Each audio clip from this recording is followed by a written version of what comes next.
Very good morning to all of you. आज हम लोग बात करेंगे लेक्चर नंबर 30 की, जिसमें हम लोग बात करेंगे किसी पर्टिकुलर रिएक्टर या कॉम्बिनेशन के लिए उसके आरटीडी कर्व की, और आरटीडी कर्व में हम लोग बात करेंगे सी कर्व और ई कर्व की। चलिए मैं अपना इंट्रोडक्शन दे देता हूं। मेरा नाम शैलेंद्र कुमार है। 2014 में आईआईटी रुड़की से एमटेक कंप्लीट किया था। Number of times GATE qualify हूं और 14 ईयर का टीचिंग एक्सपीरियंस है। लास्ट 6 ईयर से गेट फील्ड के स्टूडेंट को टीच कर रहा हूँ। सीआरई, पीडीई, पीसी और इंजीनियरिंग मैथमेटिक्स ये मेरे फेवरेट सब्जेक्ट है, जो कि मैं अभी आप लोगों को डील करने वाला हूँ। मेरे अदर फेवरेट सब्जेक्ट हैं heat transfer, mass transfer, IPC and fluid mechanics, और SKS50 ये मेरा कोड है। और यहाँ से हम इस कोड के साथ मूव करेंगे तो 10% डिस्काउंट और जो भी अदर बेनिफिट होंगे, जो भी आपके ऑफर्स होंगे, वो सभी वैलिड होंगे। और ये कोड नहीं है, ये एक हमारी फीलिंग है, मेरे गाइडेंस में आपके प्रिपरेशन की जर्नी है, और इसके साथ आप सुपर फॉर्म में आगे कंटिन्यू कर सकते हैं। मुझे फॉलो करने के लिए अनअकैडमी प्लेटफॉर्म में आप मुझे सर्च कर सकते हैं @शैलेंद्र_सर से। और हम लोग बात करते हैं बेटा RTD for the different reactors and combinations. तो हम लोग डिफरेंट रिएक्टर में बात करेंगे RTD for MFR, RTD for PFR, और कॉम्बिनेशन में बात करेंगे हम लोग पीएफआर सीरीज में, पीएफआर एंड एमएफआर सीरीज में, एमएफआर सीरीज में, एमएफआर एंड पीएफआर पैरेलल में। तो चलिए सभी कॉम्बिनेशन के हम लोग बात करते हैं। ये हमारा बेटा आरटीडी फॉर एमएफआर। चलिए यहाँ से मैं थोड़ा सा आप लोगों से डिस्कस करूंगा कि मान लीजिए अगर ये पल्स इनपुट एक्सपेरिमेंट की हम लोग बात करें किसी एमएफआर में, जिसमें एक एजिटेटर लगा हुआ और कॉन्टिन्यूसली मिक्सिंग हो रही है। यहाँ पर एक आइडियल एंड परफेक्ट मिक्सिंग मिल रही है, और यहाँ से हमारा कोई फीड V0 यहाँ पर एंटर कर रहा है, और उसी फीड के साथ में कोई पल्स इंजेक्शन हम लोगों ने M0 अमाउंट यहाँ पर इंजेक्ट कर दिया। सपोज करिए M0 अमाउंट हमने इंजेक्ट कर दिया, रिएक्टर के अंदर गया होगा, मिक्सिंग में पार्टिसिपेट किया होगा, और इसके बाद यहाँ पर एग्जिट करना स्टार्ट हुआ होगा। जब बेटा मिक्सिंग में पार्टिसिपेट किया होगा तो मुझे बताइएगा इसका जो कंसंट्रेशन होगा विद इन द रिएक्टर, उसमें पल्स का मैक्सिमम कंसंट्रेशन होगा। और जब एग्जिट की बात होगी तो पहले मैक्सिमम कंसंट्रेशन होगा, और इसके बाद धीरे धीरे कंसंट्रेशन ड्रॉप होता जाएगा। तो मैं इनपुट और एग्जिट पर कंसंट्रेशन प्रोफाइल की बात करूं ट्रेसर के टर्म में, तो बेटा यहां पर अगर मैं बात करूं कि जब हम लोगों ने पल्स इनपुट इंजेक्शन किया उससे पहले का टाइम 0 था, और जब हमने पल्स इंजेक्ट किया, पल्स ट्रेसर फॉर्म में इंजेक्ट किया, तो बेटा यहाँ पर हमारा t=0। तो t=0 पर अगर हम कंसीडर कर लें तो ये पॉइंट हमने t=0 मान लिया है, और t=0 पर हमारे कुछ एक ऐसी लाइन आई है, यदि ये हमारा टाइम स्पैन 0 होता तो ये एक सीधी लाइन होती। लेकिन जब हम एग्जिट की बात करेंगे, यहाँ पर हम लोग ट्रेसर के एग्जिट की बात कर रहे हैं, तो हमारा ट्रेसर का एग्जिट कॉन्टिन्यूसली कुछ ऐसे डिक्रीज होता है, क्योंकि हम मिक्सिंग की वजह से इनिशियली तो पूरे कंसंट्रेशन, पूरे मिक्सर का कंसंट्रेशन यूनिफॉर्म होगा। जैसे जैसे यहाँ से एग्जिट करता जाएगा ट्रेसर का कंसंट्रेशन यहाँ से कम होता जाएगा, क्योंकि ओवरऑल फीड यहाँ से हमारा आ जा रहा है। और ये M0 हमने बस एक टाइम पर सडन इंजेक्शन किया था किसी M0 अमाउंट का, इसलिए यहाँ पर ट्रेसर का कंसंट्रेशन कॉन्टिन्यूसली डिक्रीज होता जाएगा। अब ये सर आपने जो ये बना दिया है, ये कर्व ऐसा ही क्यों आएगा, तो इसके बारे में चलो बात करते हैं। हम लोग बेटा ट्रेसर के टर्म में मोल बैलेंस करते हैं, और जब ट्रेसर के टर्म में मोल बैलेंस करते हैं तो वहां पर हमारे 5 टर्म होते हैं, input plus generation minus output minus disappearance equal to accumulation.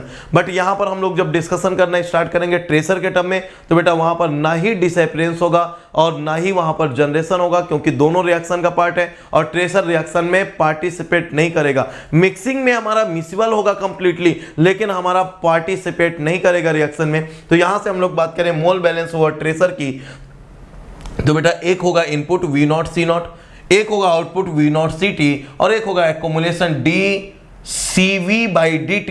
तो हमारे ये 3 टर्म आ गए। अब ये कहाँ से आया, जो बेटा कंप्रिहेंसिव कोर्स मैंने पढ़ा है वहां पर पूरा एक एक एक्सप्लेन किया है। ये हमारा एक्यूमुलेशन होता है dNA/dt, NA को हमने लिख दिया VCA, और CA क्या है हमारा ट्रेसर है, तो CT, तो VCT/dt हो गया। और जब बेटा इसको हम लोगों ने सॉल्व किया वेरिएबल सेपरेबल, या फिर ये वेरिएबल सेपरेबल से हो जाएगा क्या, या तो इसको इधर ले जाएं फर्स्ट ऑर्डर डिफरेंशियल इक्वेशन के टर्म में इसे सॉल्व कर लें, तो हमारा फाइनल जो सॉल्व होकर फॉर्मूला आता है वो क्या आता है, CT = C0 e⁻t/τ। तो आप देखिए एक एक्सपोनेंशियल फैक्टर है e⁻t/τ, तो वो एक्सपोनेंशियली डिक्रीज होता है, -t/τ है, ठीक है। और जब बेटा हम लोग ET निकालते हैं तो आप लोगों को फॉर्मूला याद होगा क्या, ET =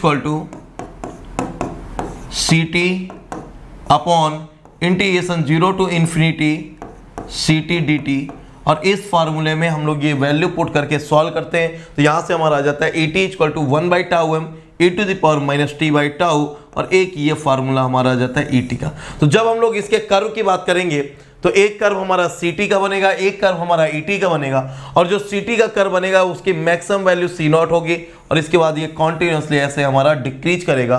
ठीक है, मैक्सिमम वैल्यू c0 होगी और कॉन्टिन्यूसली डिक्रीज करेगा, और जो मैक्सिमम वैल्यू है वो c0 है। बट जब हम et कर्व की बात करेंगे तो 1/τm e to the power minus t/τ, तो e to the power minus t/τ का तो बिहेवियर बेटा कुछ ऐसे एक्सपोनेंशियली डिक्रीजिंग होगा, बट 1/τm ये हमारा मैक्सिमम वैल्यू होगी et कर्व के रिस्पेक्ट में। तो इस तरह से हम लोग ct कर्व और et कर्व ड्रा करते हैं, किसके लिए, जब हम किसी MFR की बात करते हैं। तो आइडियल MFR के केस में हमारा कर्व कैसे बनेगा आप देख लीजिए, एक्सपोनेंशियली ड्रॉप होगा, बस यहां से इतना केयर करना है, और यहां से फार्मूला याद रखना है। ct का फार्मूला आया है c0 e to the power minus t/τ, और et का फार्मूला आया है 1/τm e to the power minus t/τ। ठीक है, तो बस दो चीजें यहां से याद रखेंगे। चलिए अगर मैं नेक्स्ट यहां से बात करूं तो बेटा RTD फॉर द PFR की बात करें। अच्छा, PFR में क्या होता है, PFR में मिक्सिंग तो होती नहीं है। PFR में जो हम लोग अदर कुछ टर्म्स कंसीडर कर रहे थे, बाईपासिंग। अच्छा, बाईपासिंग क्या हो सकती है, आपको ये PFR दिख रहा होगा, अगर यहां कोई मॉलिक्यूल एंटर करेगा तो कम से कम इतना पाथ फॉलो करके ही एग्जिट करेगा, इससे पहले तो एग्जिट कर नहीं सकता, दैट मींस बाईपासिंग नहीं होगी। टर्बुलेंसी, यहां पर कोई हम एजिटेटर यूज नहीं कर रहे हैं, टर्बुलेंसी नहीं होगी। डेड जोन, अब ये हमारा कॉन्टिन्यूसली हॉरिजॉन्टल फ्लो हो रहा है तो डेड जोन का भी चांस खत्म हो गया। तो दैट मींस यदि हम m0 अमाउंट, हम लोग यहां से m0 अमाउंट ट्रेसर का इंजेक्ट करें इस फीड V0 फ्लोरेट के साथ में, तो यहाँ पर हमारा रिएक्टर के अंदर इंटर करेगा और इसके बाद यहाँ से एग्जिट करेगा। यदि हम यहाँ पर मान लें कि टाउ पी इसका स्पेस टाइम है, तो यहाँ पर तो t इक्वल टू 0 पर बेटा इंजेक्ट करेगा, और टाइम स्पेन 0 होगा, तो एक लाइन आएगी टाइम स्पेन 0 नहीं होगा, कुछ 0 तो नहीं होता है रियल कंडीशन में, तो जो भी वैल्यू होगी वो कुछ इस तरह से हम लोग ड्रा कर देंगे।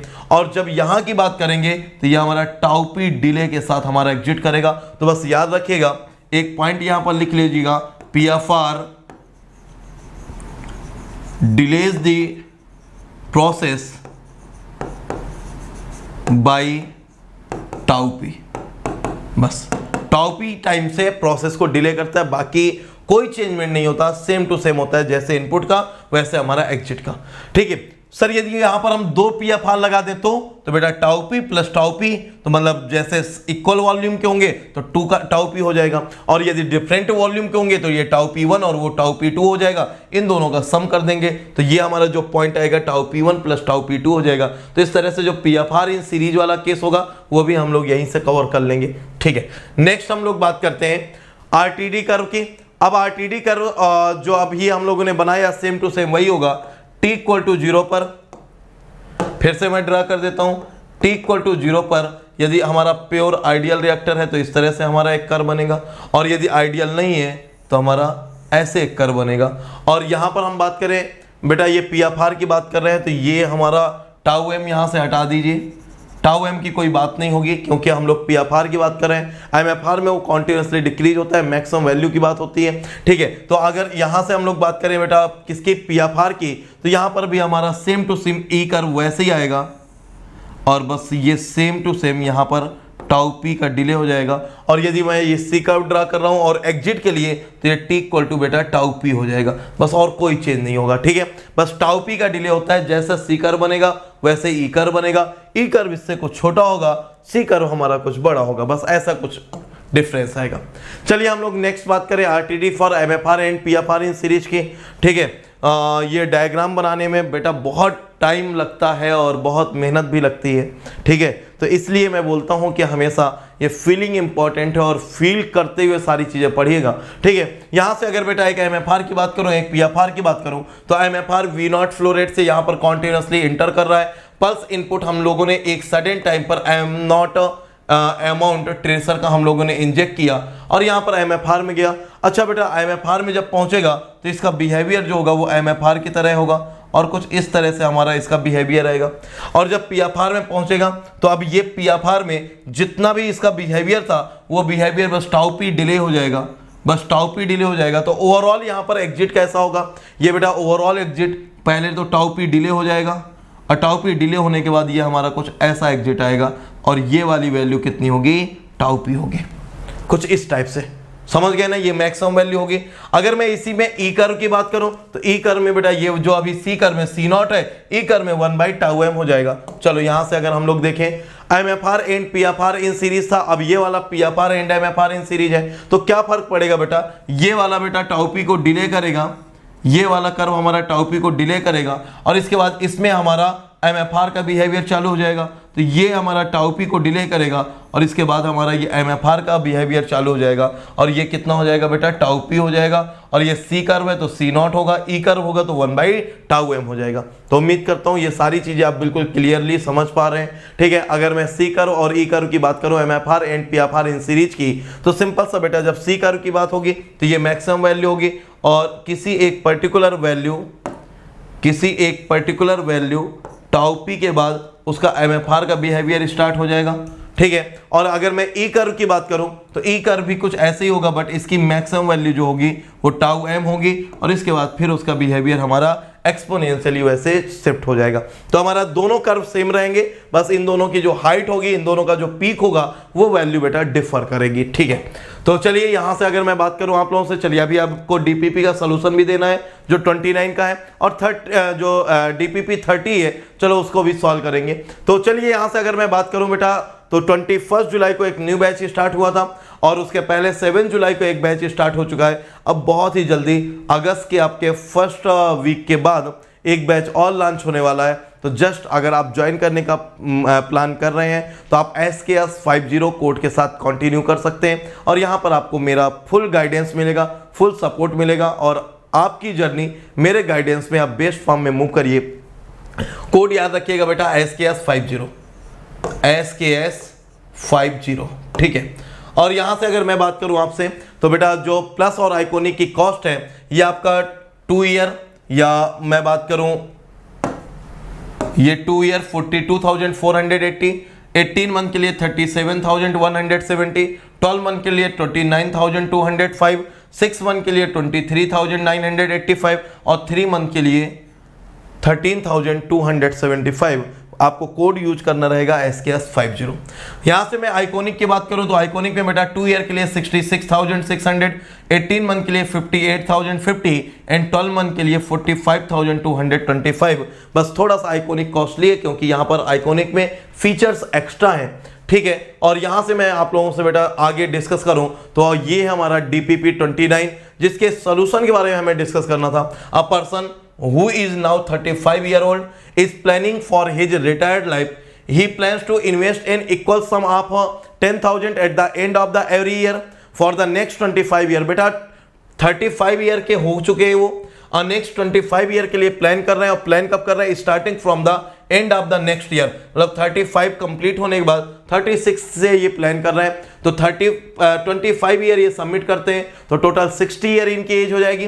The bank gives 20% interest rate, ये आई की वैल्यू आपको गिवन है, कंपाउंडेड एनुअली मतलब कंपाउंड इंटरेस्ट, और ये कंपाउंडेड एनुअली मतलब पर ईयर के बेसिस पे।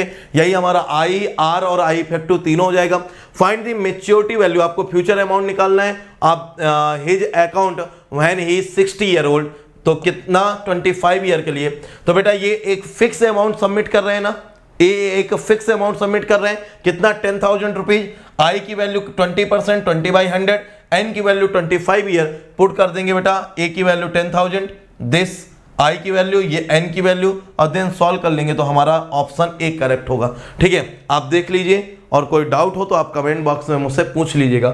चलिए, और आप मेरा टेलीग्राम चैनल फॉलो करने के लिए या प्लैनेट गेट केमिकल इंजीनियरिंग का टेलीग्राम चैनल फॉलो करने के लिए आप यहां से कंटिन्यू कर सकते हैं।